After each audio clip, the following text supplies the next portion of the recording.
Be sure to check out my Patreon for weekly exclusive interviews, extra content on Veve and Omi, and building generational wealth, as well as money management tips from experienced whales. Yo, what is going on, y'all? I'm Cavell Anderson, and we're back with another Veve and Ecomi video. In this one, we're going to be taking a little break. We're going to take a break. We're not done. We're not done whatsoever with the latest Reese interview. There was so much information stuffed deep down into a lot of what was said, because a lot of stuff obviously is surface level, so you hear and you understand what's going on surface level, but a lot of this stuff also means something so much deeper, and that's the stuff I like to get into and break down, because like I said, you all know, listen, this is my investment. I take my money very, very seriously, and I have to make sure that everything is going according to the plan. I have to make sure that it's a vision that I can still stand behind and support, which means really understanding it down to the core. It's not just I'm like, I know I get called a moon boy because I am really riding for this company, but I'm this way because I truly stand behind every move that's being made. So yeah, I have to make sure like everything checks out for me as an investor personally. Like that's my rules before investing. You have to be disciplined with your investment. You can't just do something, be like, oh, I invested initially, now I'm stuck, I'm just gonna stay and yeah, like, nah, that's not the way to have conviction towards an investment. But anyway, we're gonna be checking out the homie Omi Token. Actually, he actually found a link towards, I guess, what Veve and Ecomi is doing, and then the building of Amazon and the mindset behind building a company similar to Amazon. And you all know I love the comparisons. We've done the Warren Buffett before. We've covered some things similar on the channel already. So yeah, I love this because this is very, very important for investors. Also, I will be doing content similar to this, but I'll also be doing interviews and stuff like that over on my Patreon. So be sure to check that out, because that is going to be all about just value, giving tons and tons of value. And it's going to be a lot of stuff that I'm never going to post to YouTube. Actually, damn near anything over there is never going to see YouTube. It's just really going to be the most value for the people over there on Patreon. So as a thank you for those of you who constantly support me and show love in that way. So that being said, let's jump into this. Be sure to drop that thumbs up, subscribe, and turn on notifications so you stay updated. And yeah, let's get it, y'all. Yo, what's good, everybody? It's your boy Omi Token. I'm back with another video. Just remember, everything that I say in any of my videos, including this one, is not financial advice. Do your own research, because you can get wrecked in this game, and I don't want that to happen. In today's video, we're going to go ahead and look at a very successful business owner's point of views on businesses and how it's relatable to Ecomi and how I think it's very, very bullish. So without any further ado, let's go ahead and get into it. Never chase the hot thing, whatever it is. That's like trying to catch the wave, and you'll never catch it. You need to position yourself and wait for the wave. And the way you do that is you pick something you're passionate about. So does this not sound like just a pure breakdown of Veve and Ecomi? Then you have the recurs, you have the HROs, you have the people coming in making stuff happen just because they have experience, but they're chasing the wave. But like, I'm just saying, it sounds beautiful right now. It sounds like Ecomi. That's the #1 piece of advice that I give to somebody who wants to start a company or start a new endeavor inside of a bigger company. Make sure it's something you're interested in, something you're passionate about. Missionaries build better products.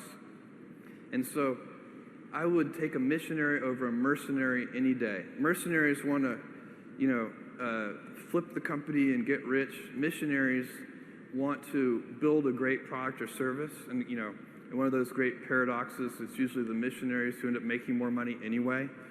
All right, so in this video right here, he talks about doing something you're very passionate about, and this reminds me of David Yu.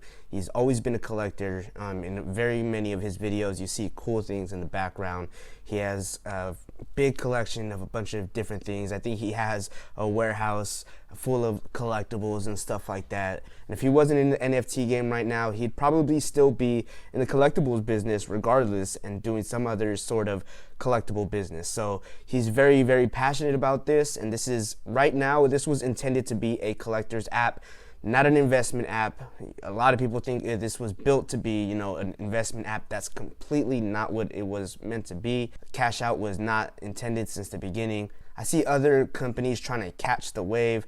I've seen Recur actually in one of their articles kind of make it seem like they're focused more on investors And it seems like Veve is actually focused on the fundamentals of the company. And that's the difference right there. That is key.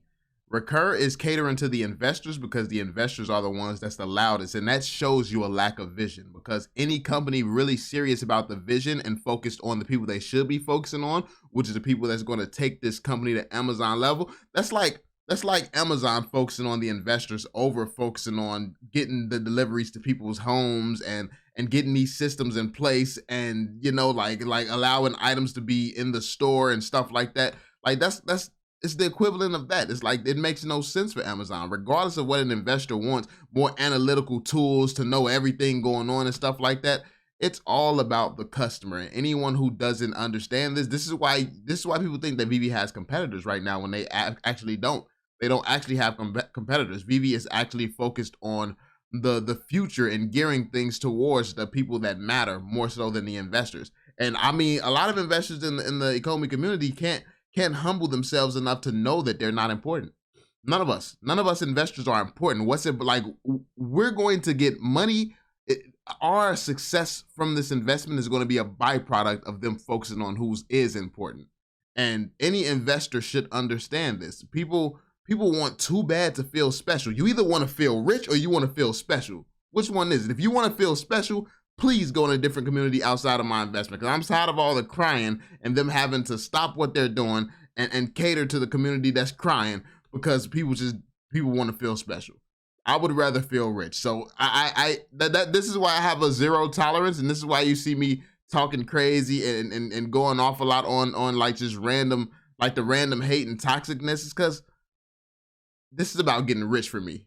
Like, I don't need a random company, a random guy that I don't know to make me feel special. I'm sorry. I don't need that personally as an investor. And their customer, which is the collectors. We have a lot of flippers and investors, but this was ultimately built to be a collector's app. Gary Vee also talks about this as well, which is one of the reasons I brought it up. He always talks about doing something you're passionate about. He asks people, are you just trying to flip the business, or are you doing it because you love it? A lot of the times, if you don't love it, you won't have that drive to go all the way to your limits. And sky's the potential with this company.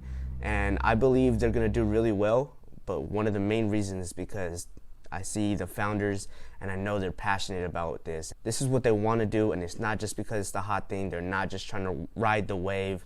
This is what they love. This is what they're passionate about. I truly believe that, and that makes me very confident in my investment. So with that being said, let's go ahead and check out the next video.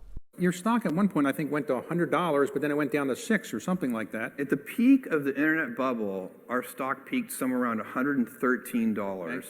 And then after the internet bubble, busted open, our stock went down to $6. It went from 113 to 6 in less than a year. My annual shareholder that year starts with a one-word sentence, and that one-word sentence is the word ouch. So most of those internet companies of the dot-com era are out of business. Yeah. You survived. What was this like, I mean, if you are educated on this NFT space, this is really resonating with you right now, because the same things are happening right now. Omi Token blasted off, is going down. NFT companies are going to start going out of business. Like, it's a lot of parallels to be drawn here. Like, it's crazy. History is repeating itself, which is why it is important to understand history. But at the same point in time, something that's never happened before in the history of the world is happening right now. And to be fair, Amazon was something that had never happened before in the world as well. So it's just like, it's literally like repeating. Like, Veve seems to be following in Amazon's footsteps, like literally. And David, you also said in an interview a while ago that he looked at Jeff Bezos and Amazon and stuff like that when it came down to really constructing this company and figuring out where he wanted this to go and how he was going to go about it. Like, Jeff Bezos was one of the people he looked up to for this. Like, I mean, this company is a reason this solid. That made you to survive, and virtually the rest of them are gone. That whole period is very interesting because the stock is not the company, and the company is not the stock. And so as I watched the stock fall from 113 to 6, I was also watching all of our internal business metrics: number of customers, profit per unit, everything you can imagine, defects, etc. Every single thing about the business was getting better and fast. And so as the stock price was going the wrong way, everything inside the company was going the right way. And we didn't need to go back to the capital markets. We didn't. And listen to this. Listen to this. Not financial advice, but listen to this. Everything starts tanking on Veve. Everything, yet they're building systems in place, making sure the company is better. Like the company is becoming better and better and better. They're handling the bots better. Like the drops are better than they were at the beginning. Like everything, every step of the way for Veve has gotten better. And the price of everything is going down. Like the value that people are the paper values that people are getting is going down. The price of the Omi token is going down. Come on, like you have to be able to see. Yeah, this happens. People who don't have vision are the ones, like this is why those accumulating right now are sitting in the best position, because especially if you believe in this company and you believe that this is going to do what it has the potential to do, and this is the team to do it. Like, and this team has shown that they're the team to do it. This team has shown that they're the team to do it. People talk about how, oh, even Shiba Inu can get on exchanges and Omi can't. It's not that Omi can't. Omi could. The fact that they're not says it all. They could do a lot of things. The fact that they're not says it all. They want to do it the right way, not do it the quick way or do it the way to make the investors happy. They want to do it the way to make them survive for the next 30 years. And that is what I invested into. Not an overnight sensation that makes me rich overnight. I mean, would I love to be rich overnight? Absolutely. But life does not work like that. And I'm well prepared to invest in Amazon before it becomes Amazon. I'm prepared to do that. I'm happy to do that. Need more money. The only reason, a financial bust like the internet bubble burst. So there's a few good things that I think he pointed out here. One of them is he said the stock is not the company. Obviously, the Omi token is not a stock. However, a lot of people think that they're really not focused on the token. I believe there's going to be a lot of utility coming out this year. And I believe in the long run, not financial advice, that's going to be a better investment than what the collectibles are. A lot of these collectibles, I think, are not all going to be valuable, but there's some that you got to pick and choose. I mean, but we're lucky also. I know we say that everything can't be valuable, but we were lucky enough to get in and get a bunch of first appearances. We were lucky enough to get in and get a bunch of the first appearances and scoop those up. So there's going to be a ton of things that us OGs from the first 3 seasons have that it could all be potentially super, super valuable. Now, obviously, as the seasons continues, more than likely it's just going to be a piece here or a piece there that has that same potential to go crazy. But yeah, I mean, we were lucky to get in and get some of this older stuff. Some of the older stuff is definitely going to be historic and very, very valuable. So don't sleep on it. But yeah, most of the stuff, especially in the later seasons, by the time we're in season 15, everything from the first 3 seasons is probably going to be valuable. But it's going to take some time to get there, and depends on how long you want to hold, strategy, all that matters. To see, can this be valuable? I think first appearances can be very, very valuable, and there's other ones as well. But I digress. One of the key points he said in here was, while the stock was going down, I seen everything in the company was getting better and faster. If you compare the Veve app to where it was a year ago and you compare it now, we have improved a lot. It's better, it's faster. I know a lot of people were mad about the bots. Well, we're gonna get KYC soon. And I mean, the app is getting better and the token just keeps going down. And I know a lot of people think it's just a poop coin. That is definitely not the case. There's gonna be 3 games supposed to be coming out using the Omi token. There's going to be the Omi utility program as well. There's very many things that is going to drive this token up in the short term and in the long term as well. But this is not a coin they just built just so they could pump it and then, we're going to have a big, massive dip and you'll never probably hear about it again. This is a long-term play in my opinion. This company is focused on the fundamentals of the company before anything. You don't work this hard for a pumping dump. You don't make sure everything is in compliance with the regulations that don't even exist yet. They're future-proofing regulations. Like they're future-proofing the company by thinking ahead of regulations that's not even happened yet. Like you don't do all of that. Like you do the Dogecoin, the Shiba Inu thing, and just throw it everywhere. Throw the token everywhere. Let it explode. Use your IP. Like the IP would boost it for sure. It's like you do things like that. you do that when it's a pump and dump or when it's something that's not going to go anywhere. You don't do that with something that has the potential to literally change the world and be here for generations. You just don't do that. Because if you don't have a product, how are you ever gonna get anybody to invest in you to begin with? They are making sure that their product, which is mainly right now the Veve app, is up to par and it's working, and they're trying to consistently upgrade and look for things to make this better, and they're focused on the fundamentals of their company. And that's what I like to see, because everything on the Veve side is getting better. And I know a lot of people like to spread FUD, but it's getting better. If you compare it to what it was before and then compare it to how it is now, the company and the app is getting better and better, and it's going to continue to keep getting better. So when I see that, and when I see Jeff Bezos say how his stock, he was never worried about the price going down because everything that he's seen inside the company is going up. If I seen, failure with this team, and I seen them like not passionate about it anymore, then I would be worried. But I do not see that at all. And with that being said, I'm gonna go ahead and get into the final video that I have for you today. Let's go. Of nonprofit schools, we'll learn new things and we'll figure out how to make it better. So one of the decisions that you are doing, and the customer is going to be the child. This is so important, because that is the secret sauce of Amazon, where there are several principles of Amazon, but the number one thing that has made us successful by far is obsessive, compulsive focus on the customer, as opposed to obsession over the competitor. And I talk so often to other CEOs. You mean something like completely not having an MTL in the plans and then putting it in the plans and integrating that, going through that entire process, making sure it's done in a legal way and in compliance, doing all of that. You mean like adding all of this stuff that everyone asks for, and even if it's not within the time frame they asking for it. Like, I mean, it's a reason that everybody is so drawn to this team and drawn to this project. They deliver and they do what the community wants. This is why the community, like some companies, you would not be crying about these companies doing stuff all day, every day, because it's never going to happen. People cry all day, every day, because they know the company is going to eventually do it. Like that. That's why it's done.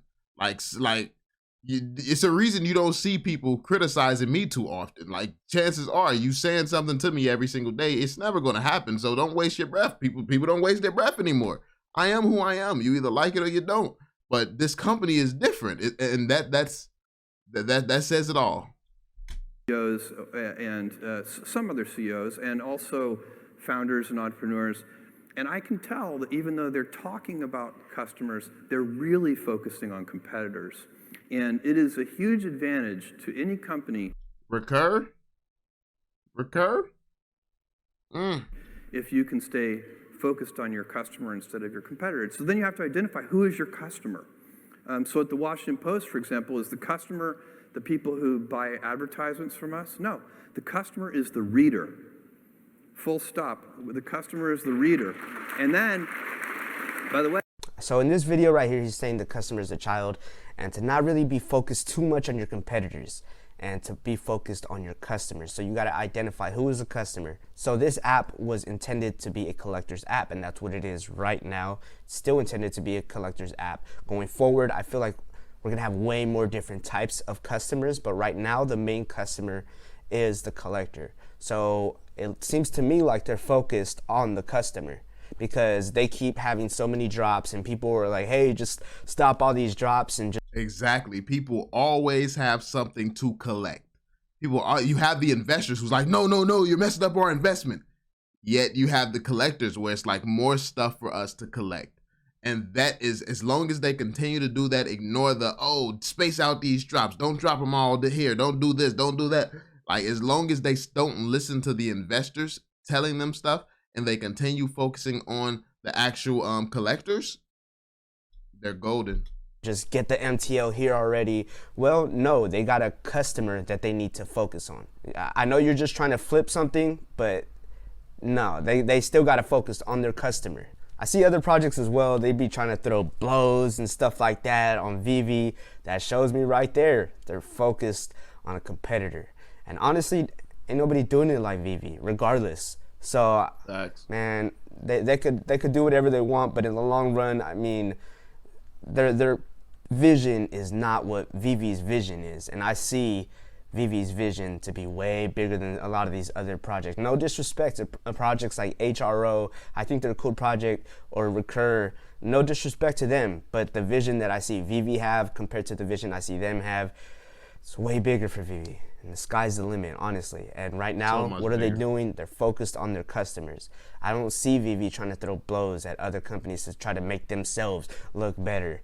They don't have time. They're too busy working and building out a vision that has never been created before. Like, having an NFT marketplace is not anything impressive. Shout out to HRO for being able to add in some physical with it, make it interesting. But I mean, ultimately, like that is interesting, but focusing so heavily on the physical, yes, it's effective for the moment. It's definitely effective for the moment, but the world is moving digital.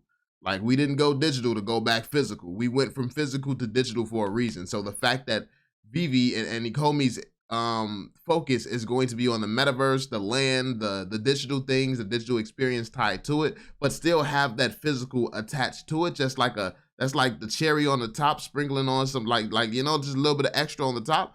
That's you know, that's a better approach than, like, even HRO, in my opinion, of combining physical. Like, your days are numbered if you're combining physical and digital, and that's your thing. So HRO probably is going to end up having to do something else, pivot at some point or something. But yeah, I mean, it's good for now. It's good for now because we are still living in a physical / digital world. We're in this middle ground right now, and HRO is a perfect middle ground company. But where we're moving to is what Veve is planning for, and that's going to be digital with a little bit of, it's going to be digital with a little bit of physical sprinkled in, and that's what makes it perfect. That's not what this company is, and that's not what they stand for. And they're passionate about what they're doing. They've shown throughout the years that they've been passionate about this. They've been in this game. They're OGs in this game. So as you can see, this video is an amazing video, man. This video is an amazing video. We're going to end it here. You can watch the rest of it on Tony's channel, man. Be sure to check it out. Be sure, if you enjoyed it, be sure to drop that thumbs up, subscribe, turn on notifications. And yeah, man, I'm going to catch you all on the next one, yo. Peace out, y'all.